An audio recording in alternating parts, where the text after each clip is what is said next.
continuando a nossa discussão sobre grupos nominais, é bom nós relembrarmos que os acrônimos também são grupos nominais, como nós já vimos numa aula anterior, né? Então, vamos ver, os acrônimos são aquelas palavras que são compostas pelas iniciais de uma determinada expressão, no caso, UNO, United Nations Organization, a Organização das Nações Unidas, WHO, World Health Organization, a Organização Mundial da Saúde, IMF, International Monetary Fund, o Fundo Monetário Internacional. Nós temos um exemplo de acrônimo recursivo, só para relembrar, um acrônimo recursivo é aquele cujas iniciais do acrônimo formam uma expressão que está dentro do próprio acrônimo. Então vejam só, GNU is not Unix. O GNU não é Unix. GNU não é Unix. GNU é um sistema operacional, um tipo de sistema operacional. See you later, aqui a gente tem um tipo de acrônimo que forma expressão para comunicação instantânea, utilizada na internet, celular, rede social. See you later, som da letra C forma o verbo ver, you, equivale ao pronome você, e o later está compondo aqui com o número 8, later. Vejo você mais tarde. Bom, agora nós vamos entrar no genitive case, como é chamado em inglês, ou possessive case, que é o caso possessivo. É muito provável que vocês já conheçam esse tipo de expressão, que é uma forma reduzida que os falantes de língua inglesa utilizam para indicar expressões em que existe posse. Isso torna a frase mais curta para eles, para falar mais rápido, porém, para nós pode significar um pouquinho confuso muitas vezes. Vamos ver um exemplo aqui. I'll have the English major's breakfast. Eggs over easily. Eu vou querer o café da manhã do major inglês, com ovo mal passado. Então vejam que aqui dentro nós temos um grupo nominal, que começa com o artigo definido, né? The English major's breakfast. Então, quando nós temos esse tipo de expressão, a gente vai ler da seguinte forma. O café da manhã do major inglês. Vamos ver como que nós construímos esse tipo de expressão. Bom, numa forma literal, uma frase mais longa, a frase é muito semelhante à forma como nós construímos em português. The son of Maria is Michael. O filho da Maria é Michael. Como que eu vou fazer a transformação para o genitive case? Eu vou pegar o possuidor e a coisa possuída ou objeto possuído. No caso aqui a gente tem uma pessoa. Né? Então a Maria tem alguma coisa. Eu coloco a Maria no início da frase, a palavra Maria, acrescento um apóstrofo e um S. Esse apóstrofe S ele vai estar indicando posse. Nós podemos traduzi-lo como de, para indicar posse, ou do, da também. Depois nós colocamos a coisa ou objeto possuído depois do apóstrofe S, porém nós temos de tomar cuidado para não levar o artigo definido junto. Ele vai ser eliminado. Então, Maria's son is Michael. E a leitura como que vai ser feita então? Sempre que eu encontrar um caso genitivo, eu começo a ler da coisa possuída, acrescento um artigo por minha conta no português, o filho da Maria é Michael. The car of John is new. O carro do John é novo. Levo o sujeito para cá, o possuidor, boto um apóstrofe e um S e coloco a palavra, a coisa possuída na frente, sem o artigo. John's car is new. O carro do John é novo. Agora vamos ver um exemplo em que nós temos uma coisa possuída e um possuidor que não são seres vivos, para vejam como que nós vamos construir esse tipo de frase. The leg of the table is broken. A perna da mesa está quebrada.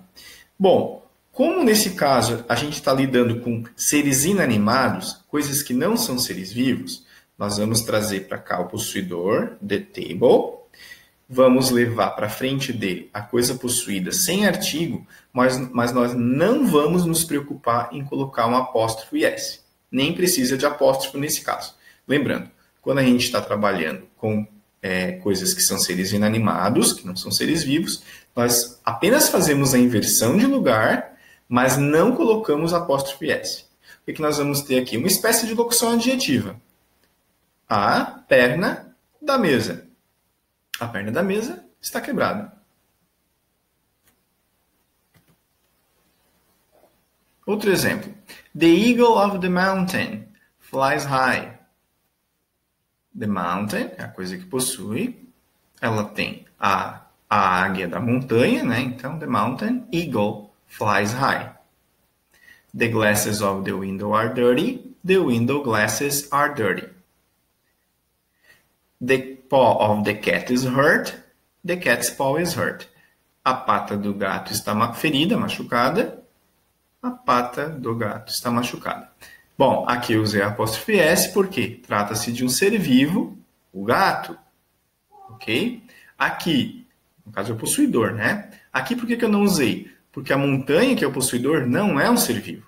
Apesar de que a coisa possuída, sim, é um ser vivo.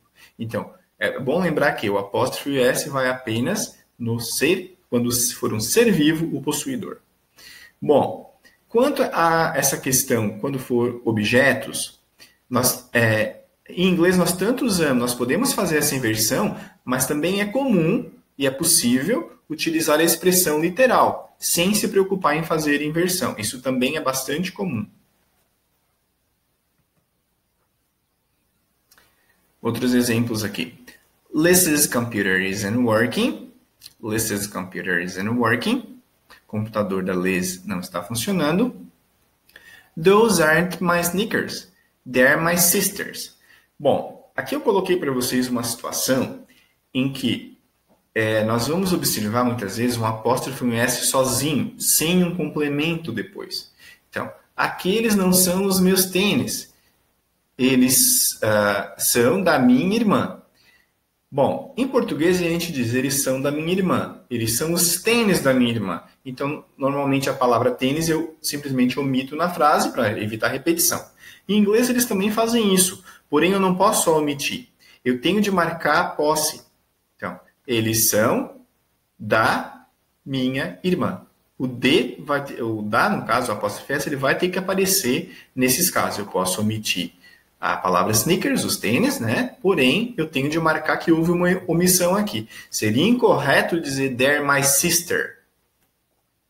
The dog's food bowl is empty. A tigela de comida do cachorro está vazia. No caso, o cachorro é um ser vivo, então é apóstrofe S. Quando for cidade, nós podemos usar o apóstrofe S. Há casos também em que é correto usar para quando a gente trata de astros, estrelas, também. Há muitas regras para esse tipo de expressão. Nós não vamos aprofundar, vamos ver apenas o mais necessário. New York City's crime rate is at an all-time low. A taxa de crime de Nova York está muito baixa. Agora vamos ver na prática como nós fazemos para localizar os grupos nominais dentro de um texto. Então, uma estratégia que eu fiz aqui foi colocar essas palavras com cores diferentes para vocês localizarem melhor. Então, eu vou fechar essa tela para facilitar a compreensão.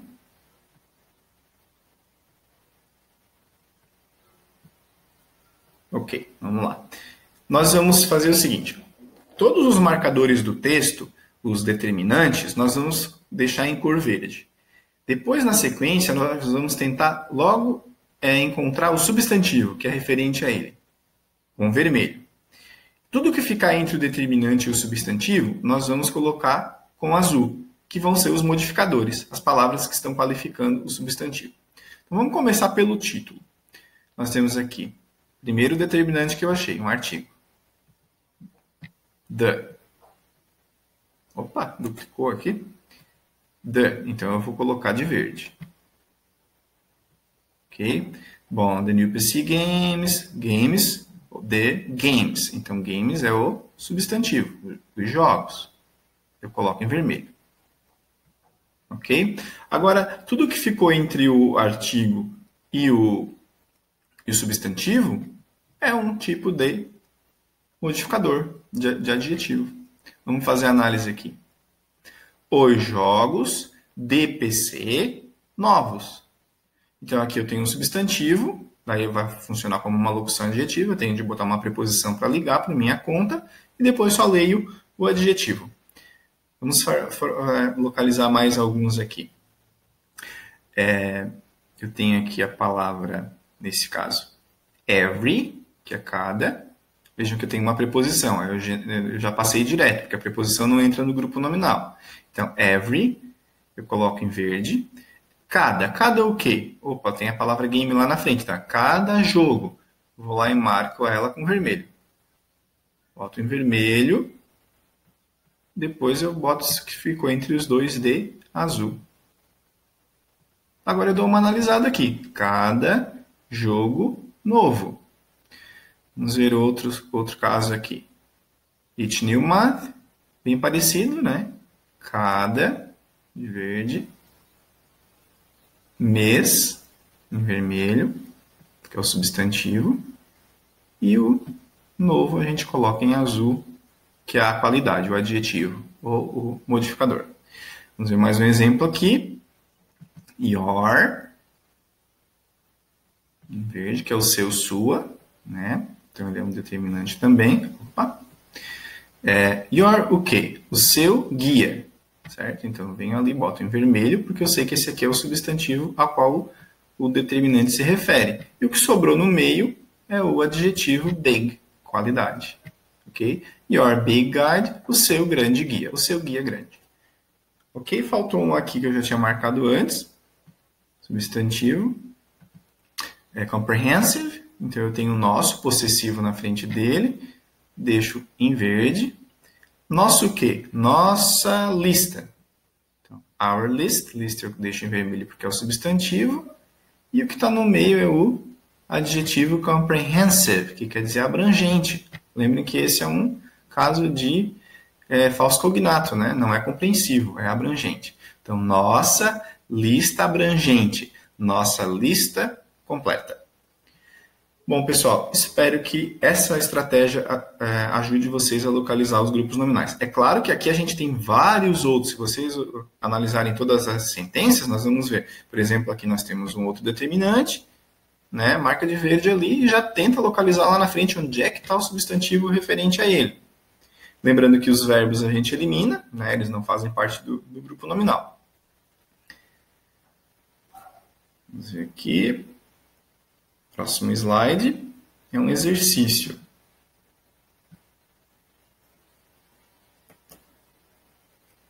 Opa.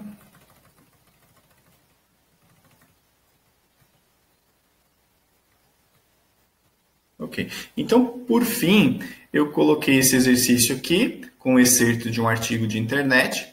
Vocês vão localizar no artigo 2 casos possessivos, 2 casos genitivos, e 3 grupos nominais formados por mais de 3 palavras. Isso quer dizer que vocês podem também contar com os determinantes, os artigos, pronomes, possessivos, e em seguida vocês vão traduzir.